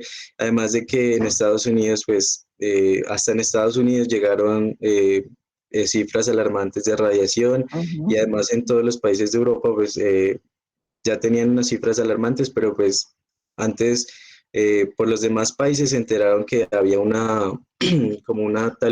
desastre nuclear, pero en sí como tal la respuesta que tuvieron ellos frente a este desastre pues no fue la adecuada. También pues esa como aquí en ese liderazgo pues de decir pues yo tuve el error y vamos a hacer esto y vamos a corregirlo y vamos a salvar a las personas, más les importó como tal como su imagen frente al mundo, más no lo que le pasaran a las personas. Entonces había que guardar ahí muy bien las apariencias en esa situación. Y entonces cómo se empezaron a dar cuenta a nivel internacional de lo que estaba ocurriendo, porque ellos no querían decir nada y se continuaban diciendo que no, evacuaron una segmento de la población, los que estaban más cerquita, pero continuaban negando que hubiera ocurrido pues un desastre de estas proporciones. Carol, entonces, ¿qué más pasó o cómo se dieron cuenta? Pues doctora, aparte de que se comenzaron a dar cuenta por el cambio de la flora, de la fauna, comenzaron a ver todas las cosas que le estaba pasando como tal a la población, ¿cierto? Como las secuelas. Digamos que los pacientes comenzaron a presentar sintomatologías y comenzaron a presentar reacciones que no se habían visto antes. Entonces todos los científicos estaban como, jeje, esto es culpa de la reactividad, pero ¿a qué se lo metemos, cierto? Entonces ya con eso se comenzaron como a dar cuenta como, bueno, esto no nos había pasado antes, entonces ahora que se lo achacamos. Y más que ahí, pues yo estaba leyendo aparte de la historia y decía que a los bomberos les había parecido como muy extraña la forma de reacción de la explosión, que porque habían visto que era como otra forma del grafito echando candela que nunca habían visto. Entonces el grafito era como rojo, intenso. Ellos decían, bueno, esto no es un fuego normal, debió de haber pasado algo como tal en la planta, ¿cierto? Y pues otro aporte que yo quería hacer, pues digamos, aunque fue algo excesivamente desastroso, pues ahí también podemos ver lo bonito de la ciencia, porque después se encargaron de hacer un sarcófago para poder encapsular toda esa planta, empezaron a medir los niveles de radiación y mirar, bueno, miremos Chernobyl en este momento cuánto radiación tiene, hasta que lo han ido disipando. Y hace poquito yo me vi un documental no me acuerdo, está en Netflix, es como sobre la Tierra, en donde ya están apareciendo otra vez especies de vida que no había y que ahora ya están migrando y que los edificios, aunque tienen radiactividad, están creciendo otra vez las plantas. Se hizo muchas investigaciones porque hay personas que todavía tienen repercusiones de de este incidente, y muchos problemas cardiovasculares, cataratas, malformaciones. Entonces, pues, digamos que aunque es muy doloroso tener que aprender con el dolor de los otros y tener que ver que los otros se están exponiendo para que salga nuevo conocimiento, pues también es bonito ver que se puso como esa parte humana, como bueno, está bien, pero vamos a tratar de resarcir lo que pasó, vamos a investigar para mejorar la calidad de vida y vamos a ver cómo lo podemos solucionar para que no vuelva a pasar. A mí lo que sí me parece preocupante es que yo siento que aunque aparentemente la radiactividad ahora la utilizamos para bien de la humanidad, por ejemplo, lo que es Irán, Irak, todavía siguen pensando en armas biológicas, ¿cierto? O sea, pasamos como de la parte nuclear y que ellos todavía tienen plutonio y tienen uranio. Ahora ya no es solo eso, ahora ya pasamos a enfermedades. Entonces yo digo, ya después de eso, ¿qué más la cabeza del ser humano va a pensar para seguirse atacando? Sí, claro, es cierto. Y entonces eso como que no tiene fin y entonces hay que prestarle más atención a por qué nos seguimos peleando por la tierra, por los intereses económicos, por todas esas otras cosas.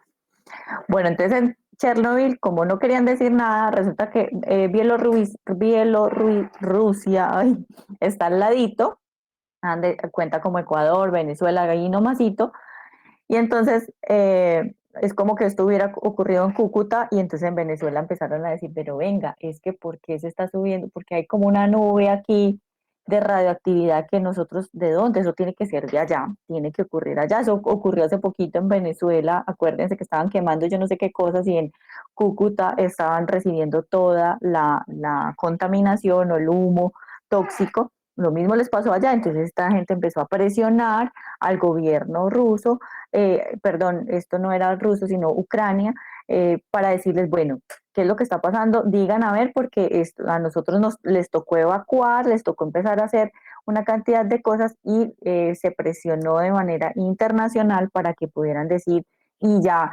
exponer la situación que había ocurrido. Empiezan a evacuar la ciudad, la ciudad hoy en día es inhabitable, todavía nadie puede ir allá sin trajes de protección y las consecuencias a nivel humano y a nivel medioambiental son enormes. ¿Qué nos puedes decir, Juliana, Dani y Lenny, sobre esas consecuencias? Bueno, doctora, yo iba primero a aclarar de que lo que es inhabitable es Pripyat, porque Chernobyl como tal sí es habitable. Y pues allá se puede ir también como con unos permisos especiales, siempre y cuando sí se usen los trajes y deben ir siempre como marcando como reactividad. Y hay puntos que son como zonas rojas en los que sí no se puede entrar, como por ejemplo era como si era un colegio en el que por las lluvias como que hay un punto en que la radioactividad pues se incrementa demasiado. Y bueno, y consecuencias para las personas y testigos como que quedaron de eso, aunque no hay cifras como de la mortalidad a consecuencia de esta catástrofe, sí, como los sobrevivientes o los que trabajaron allí, ellos sí hablan de que las personas decían que ellos nunca los expusieron como a dosis letales, cuando en realidad ellos estuvieron a dosis pues altísimas y por ejemplo los mineros ellos mismos como que decían que hacía tanto calor cavando para llegar al reactor del 3 al 4 que ellos se quitaban tapabocas y se quitaban la ropa. Todo. Y si se pudieron ver la serie, es impresionante lo que muestran en la serie, ¿no? Aparte de eso,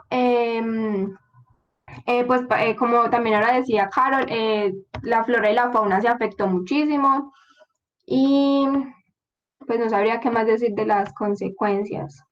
Bueno, también dicen que los menores de 40 años, pues de los trabajadores que estuvieron allí, se han registrado muertes tempranas. Entonces también se lo atribuyen a eso y que en Francia, aunque ellos no lo han querido como aceptar, se ha visto niños que fueron como expuestos a la radiación, que se han visto con cáncer de tiroides. Entonces, y lo más interesante o lo más difícil es que continúa, ¿cierto? De generación en generación y en las áreas, en la parte medioambiental, pues en esas áreas, a pesar de que ya hay flora y hay fauna que están migrando de nuevo, pues todavía no sabemos ni siquiera las consecuencias genéticas, las mutaciones que se puedan realizar. Yo veía, por ejemplo, que hay mutaciones en los insectos y pues todavía no sabemos el impacto que puede tener esas mutaciones a nivel global, ¿cierto? Porque ustedes saben que los insectos migran, que los animales también van de un lado a otro y esas cosas no podemos medirlas porque no sabemos las consecuencias a más largo plazo de ese tipo de radiación y de esas situaciones que se vivieron como las de Chernobyl. Dani, ¿tú qué nos quieres contar?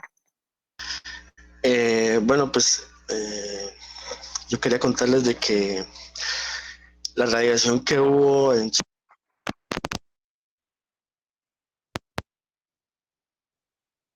¿Te fuiste? ¿Me escucha? Ya, ahora sí.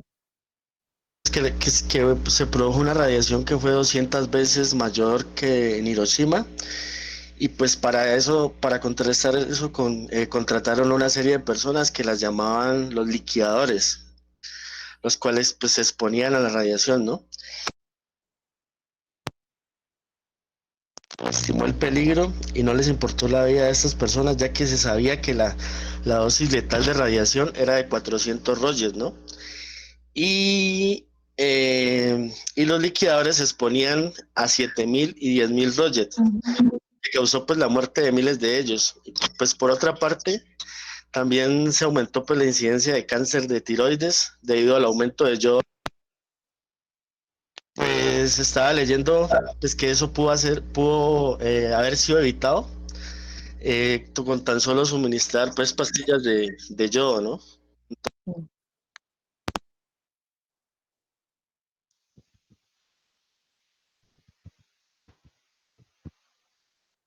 Dani, ¿listo? Ah, bueno, se fue un ratico al final, pero sí te escuchamos. Entonces, sí, muchas consecuencias y consecuencias, insisto, que se siguen presentando en la actualidad. Y Lenny. Buenos días, doctora. Yo quería comentar que acá es una de las grandes pruebas que nosotros tenemos de los problemas bioéticos que presentamos al momento de realizar ciencia. ¿Qué es lo que pensaba? Primero, pues se buscaba el experimento para poder realizar un ahorro de energía, algo que pudiera beneficiar a la población y a obviamente, los empresarios que manejaran estas empresas. Lo que pasa es que o sea, es impensable el tener en cuenta que una catástrofe de este tipo que afecta lo que viene siendo el ambiente y que obviamente se va a ir exponiendo a más personas y más poblaciones a partir de que pasa el tiempo, se trate de esconder de esa manera, sabiendo que las personas que están dentro de la población como tal en esos lugares se tragaban toda la radiación, no estaban enterados absolutamente de nada y la población simplemente trataba como de esconder todo cuando estaba pasando mucho y se pudo haber evitado mucho de esta exposición innecesaria.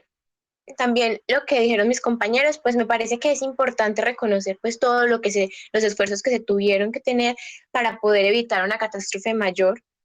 Sin embargo, fue un riesgo que se pudo haber tomado de otra manera, es decir, muchas de las personas que se mandaron a estos lugares no estaban lo suficientemente informadas para poder conocer qué es lo que les iba a llegar a pasar a ellos, cuáles eran las medidas de precaución que tenían que tomar al momento de exponerse. Y hasta el día de hoy se conoce que los niveles son tan altos, a pesar de que ya ha pasado tanto tiempo, que muchísimas zonas no pueden tocar, no se pueden visitar. Yo vi en un documental hace poco también que sacaron, pues que se puede ir a hacer visitas como tal, pero pues todo está muy controlado y a pesar de eso los niveles de radiación siguen siendo tan grandes que pueden llegar a ser letales a una exposición lo suficientemente prolongada para las personas que están ahí. Y pues no solamente son las afectaciones a corto plazo, sino como lo que estaba mencionando anteriormente, que las personas que más tiempo estuvieron expuestas son las que más cambios tienen como tal en su genética, en sus cuerpos, en sus organismos, que se va a prolongar y esto no solamente se limita como a una generación, sino a las siguientes generaciones. Y pues eso todo es un riesgo que fue innecesario para mí fue innecesario. Obviamente no sabíamos cómo controlar situaciones de esta magnitud. Sin embargo, se antepuso como tal la buena imagen del gobierno, la buena imagen de las empresas antes del beneficio y pues de la salud e integridad de las personas, de los trabajadores y todos los que estuvieron implicados. Exactamente, Elena. Muchas gracias. Y Mariana. Hola, doctora. Pues Hola, yo lo Mariana. que quiero como agregar o más o menos más recalcar, más que las consecuencias que ya hemos nombrado mucho, es como el hecho de cómo se dio el desenlace de esta catástrofe, que fue a través de que se supone que ellos tenían como un personal con todas las capacidades para poder como llevar a cabo estas tareas. Obviamente ellos no pensaron que esto fuera a pasar, pero tampoco como que tuvieron en cuenta lo de las responsabilidades. ¿Por qué? Porque por el cuento del 1 de mayo y las celebridades, como que es esta prueba que ellos iban a tener, la retrasaron y dejaron que se hiciera en un momento de noche donde había menos capacidad, de menos pues personal capacitado, y fuera eso ni siquiera era el equipo que se había dicho que era el que iba a hacer la prueba, sino que fue otro equipo completamente diferente. No quiere decir que porque pues obviamente lo hizo el equipo que no tenía tanta experiencia no iba a explotar o no iba a pasar esto, pero por lo menos estuvieron como tranquilos ellos mismos de decir, bueno, fue algo que se nos salió de las manos, pero no decir que fue por falta de responsabilidad por parte como tal de la empresa, por falta de seguridad, porque eso también no pensaron en las personas. A esa hora había muchas menos personas que pudieran como correr a ayudar a las personas que estaban en estos, pues en esta explosión. O sea, no se prepararon y eso tampoco estuvo bien. Exactamente, no, tratar, digamos, estas situaciones con inexperiencia o con, digamos, no tener esos planes de contingencia, no tener esos planes de qué pasa si de verdad, o sea, para ellos era tan impensable que el reactor se fuera a explotar, que no tenían ni siquiera como el plan para decir qué hacemos si se explota el reactor, qué hacemos si estamos tan cerquita de la ciudad, qué hacemos, a quién llamamos. No tenían todo ese plan porque para ellos era completa y absolutamente imposible que ese desastre pudiera ocurrir, porque pues se suponía que tenían todo muy bien hecho y muy bien planeado. Pero miren que a pesar de que planeemos, a pesar de que tengamos en cuenta todas las cosas que pueden pasar, existen grandes riesgos, y esos riesgos a veces son tan difíciles de imaginar que incluso nos obligan o hacen que cuando ocurren las situaciones no tengamos una forma de, de hacer la contención de esas situaciones particulares. Entonces, esto nos deja mucho para pensar con respecto a la investigación y con respecto a los riesgos, porque si bien nosotros podemos pensar que tenemos todo controlado, aún hay riesgos que pueden ser tan catastróficos como los que ocurrieron en Chernobyl. Bueno, y ya para terminar, entonces, ¿quiénes quieren resumidamente y muy sucintamente hablarnos de Bhopal? Daniela. Bueno, doctora, ya el desastre de Bhopal, que fue en 1984, pues principalmente nos muestra que hay una planta en la cual se mantiene un gas, que es el isocianato de metilo, que puede ser tóxico cuando se une con el agua y formar el cianuro. Este se está haciendo y se tiene como esta planta con el fin de usarlo como pesticida. Y lo que sucede es que la película nos muestra como el contraste pues de la situación de India en ese momento y de la pobreza que se vive, y no solo eso, sino que en la planta todos los trabajadores no saben realmente las consecuencias que puede causar el isocianato de metilo, y vemos que las personas que están a cargo de esto solo les importan los beneficios, hay muy pocos recursos, entonces no hay buena seguridad social para el trabajador, realmente personal que ni siquiera está capacitado para estar ahí, está trabajando y no le están enseñando o explicando correctamente lo que debe hacer, no les están explicando que si hay una fuga de agua, eso hay que contrarrestarlo ahí mismo, porque esa unión puede hacer que se forme el cianuro, y ese cianuro puede ser tóxico para la población, puede dejar consecuencias letales en absolutamente como toda la población. Entonces vemos que ahí, por ejemplo, podemos ver que no hay una neutralidad en lo que está sucediendo. Ellos debieron haber comunicado a sus trabajadores lo que podía pasar, debieron haber puesto muy buena seguridad en los trabajadores en cuanto a implementación, y no solo eso, sino también al pueblo, para que el pueblo estuviera de acuerdo en que se siguiera manteniendo ese gas, o por lo menos que hubieran otras medidas que permitiera pues como contener el gas y que no fuera tóxico. Bueno, no voy a contar más porque Gracias, hay mucho. Daniela. Sí, muchas gracias. El desastre de Bhopal es lo que ocurre en los países del tercer mundo, los países en vías de desarrollo, cuando una gran multinacional dice vamos a poner nuestra empresa allá, en ese pueblo lejano y con ese montón de gente para traerles progreso. Esa historia la hemos escuchado nosotros porque a nosotros vienen y nos traen las grandes plantas de fabricación de una cantidad de cosas que igual nosotros no vamos a utilizar porque se las llevan para los otros países con la excusa de que eso será progreso para la comunidad. ¿Qué pasó entonces con esa gran multinacional y cuál era la perspectiva que tenía de ese pueblo hindú y de esa gente que estaba trabajando en esas plantas? Claudia. Ya, doctora. Bueno, pues como dijo mi compañera, se trataba de una planta como nuclear que fabricaban venenos químicos y se llamaba Union Carbide. Esta pertenecía a estadounidenses, los cuales los hindúes los llamaban americanos. Entonces, esos prometían pues como un gran avance, unas grandes oportunidades para el desarrollo de esta región, ya que, como dijimos, es un pueblo en vía de desarrollo. Entonces, lo que reinaba ya era mucha pobreza.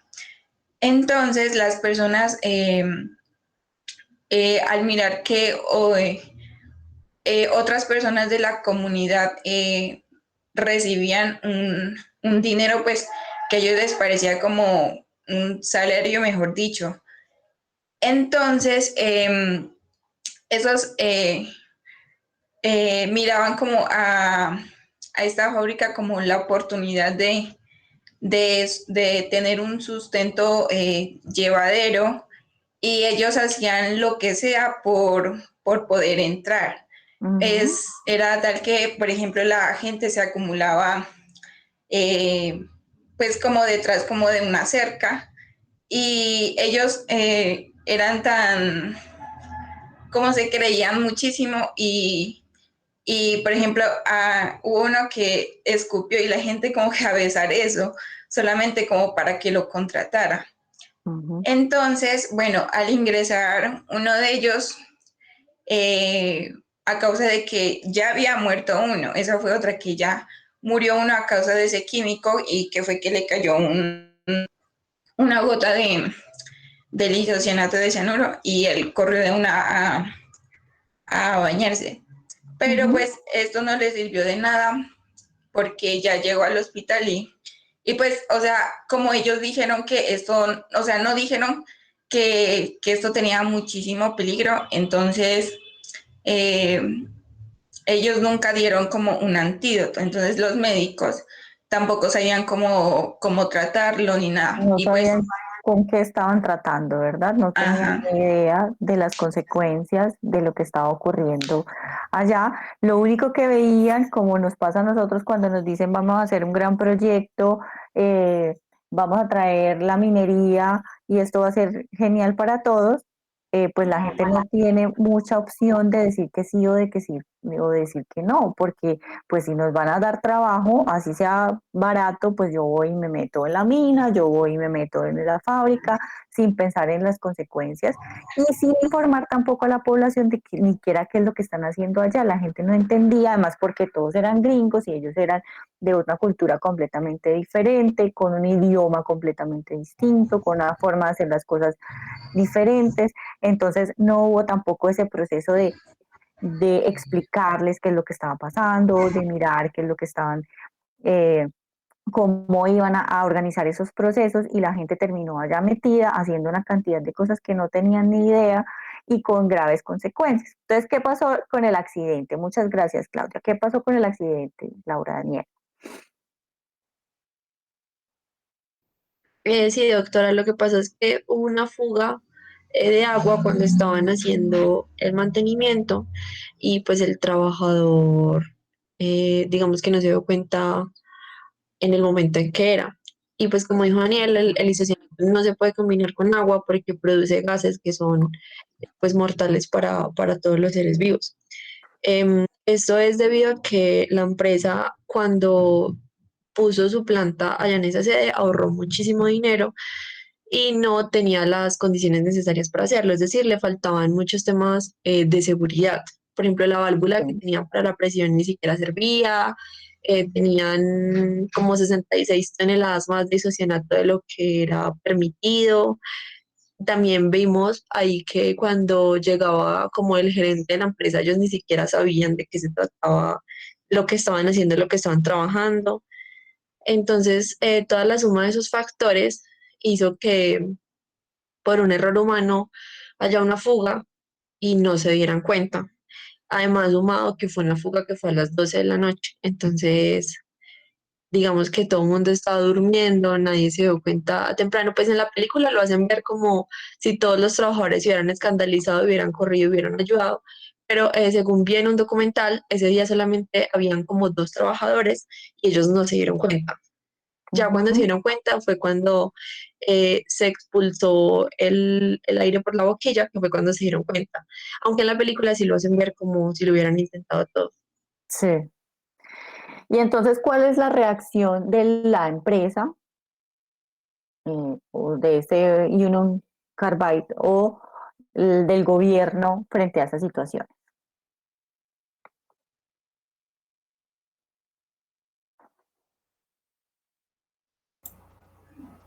Pues, doctora, ya frente a esta situación, pues la verdad la empresa, como por así decirlo, como que se lavó las manos. Porque ellos dijeron hasta el final que el isocianato no causaba nada, que no tenía ningún problema, y ellos hasta hicieron como unos acuerdos con el gobierno y se fueron de la India sanos, o sea, sin nada, sin que pasara nada. La empresa, después de que haber construido una planta que vendieron, que era como la réplica de la que tenían en Virginia, que tenía toda la reglamentación, todas estas cuestiones, y en realidad ellos ahorraron dinero construyendo la planta. La empresa después de eso, ella cayó en decadencia, ella tuvo una crisis económica y comenzaron a recortar presupuesto. Entonces, como cortaron presupuesto, pues todo lo que pasó y que dijo Laura, que no estaban las medidas de seguridad, que cortaron, por ejemplo, métodos que como que disipaban el isocianato solo por ahorrar más dinero. Entonces, luego llega el desastre y ellos dicen como que no, esto no fue culpa de nosotros, fue culpa de la gente que no se cuidó. Pues ¿quién nos manda? Nosotros porque eran incompetentes. Exacto. Nosotros acaso lo mandamos y que ellos trabajen. Nosotros les estamos dando trabajo y ellos no se cuidan. Lo siento. Agradezcan. Ajá. Eso fue una posición muy, muy, muy negligente. Y entonces se aprovechaban, además de que los trabajadores no eran entrenados, solo eran como, venga, usted quiere comer, listo. Entonces fue una situación que la empresa literalmente trató de la manera muy, muy, por así decirlo, muy porquería posible. Gracias, Valentina.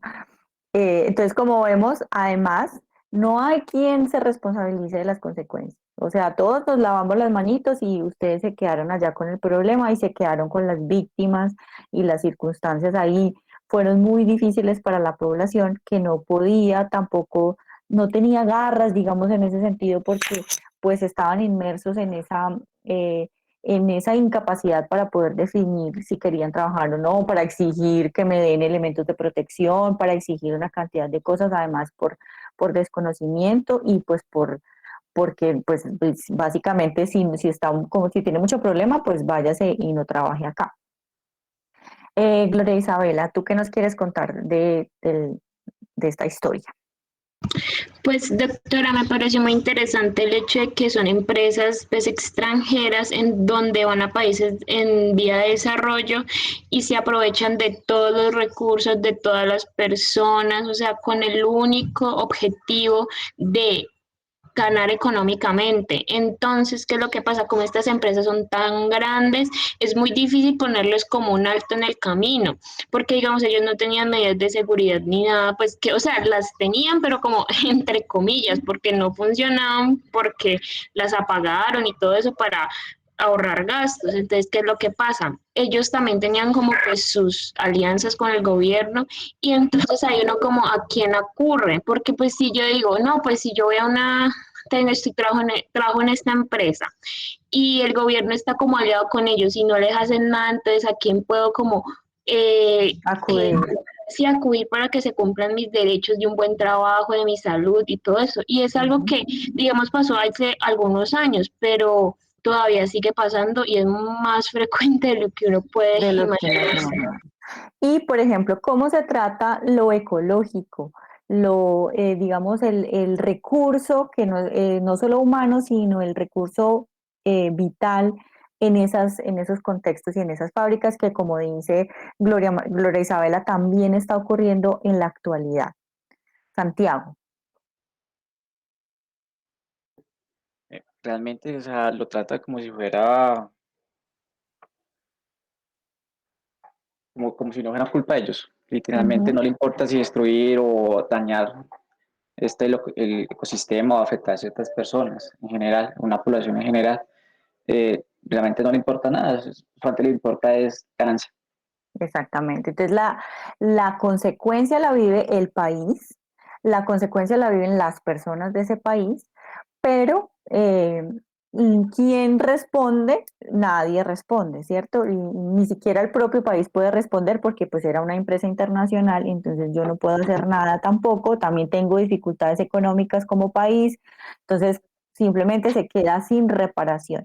Y lo más importante, volvemos a lo mismo que pasa con Chernobyl y lo que pasa con el proyecto Manhattan. Las consecuencias no son solamente para la India, porque es que la intoxicación del río, la intoxicación la contaminación y las consecuencias ecológicas nos afectan a todos nosotros.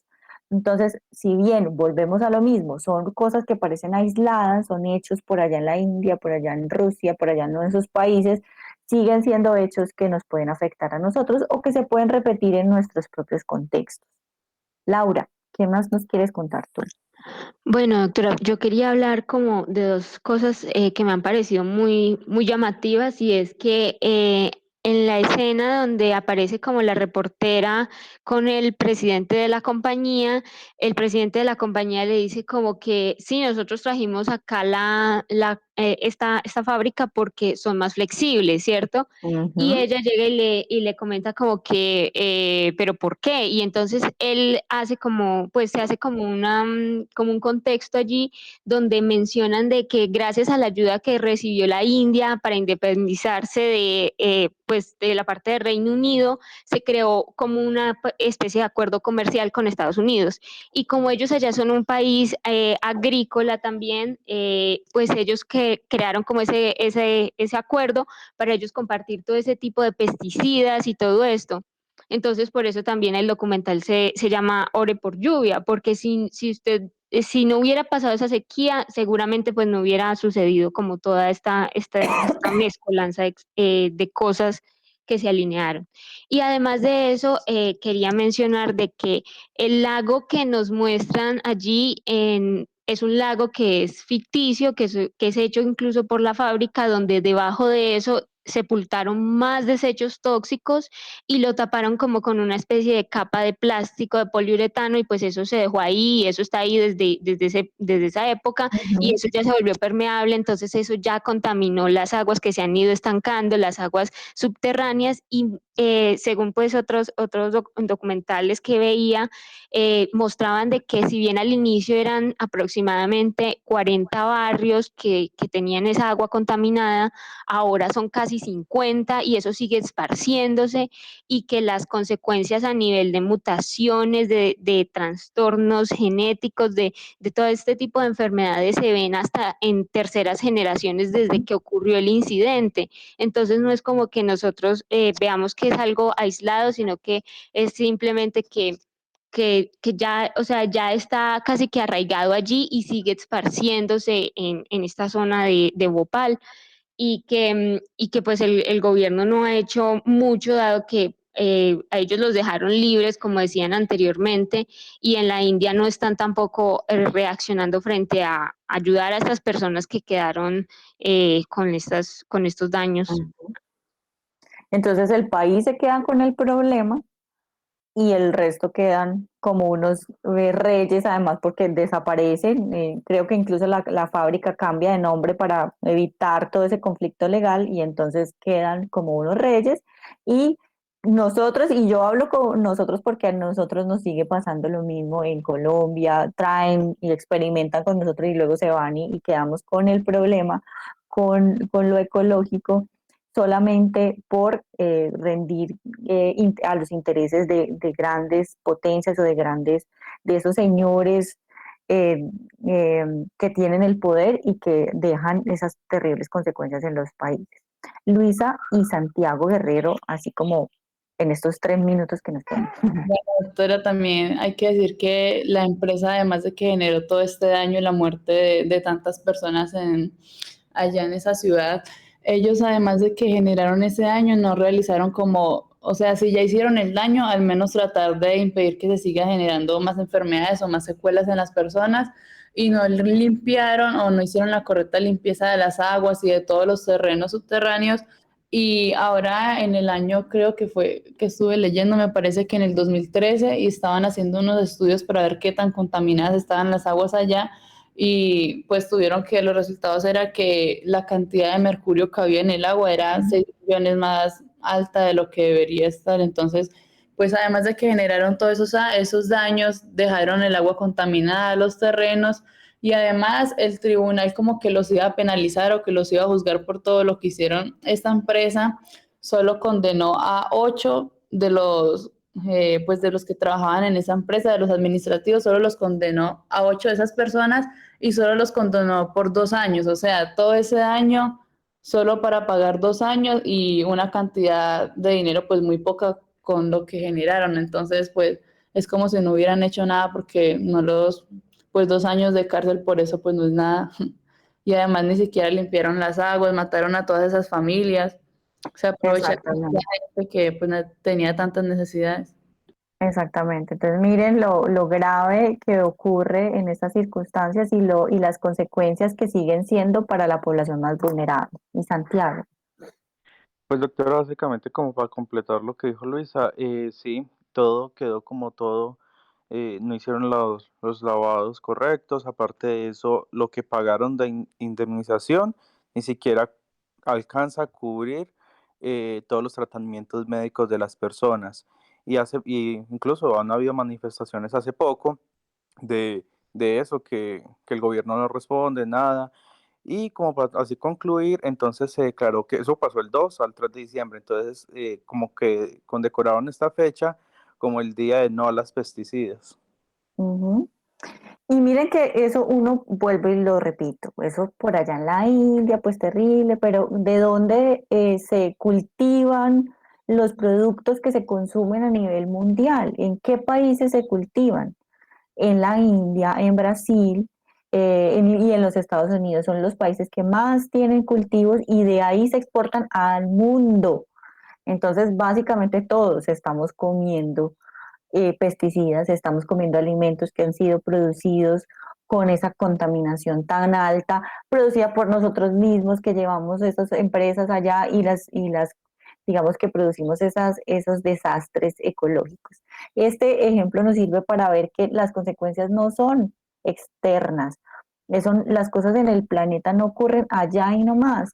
Hoy en día la pandemia nos ha enseñado precisamente eso, que lo que puede estar ocurriendo en China, por allá en una ciudad que yo ni siquiera sé cómo era, que se llamaba, no conocíamos nada de Wuhan hasta que ocurrió la pandemia, pues precisamente lo que ocurre allá puede llegarnos acá en un abrir y cerrar de ojos y las consecuencias de lo que ocurre allá, pues todavía las estamos viviendo y las seguiremos cargando todos nosotros.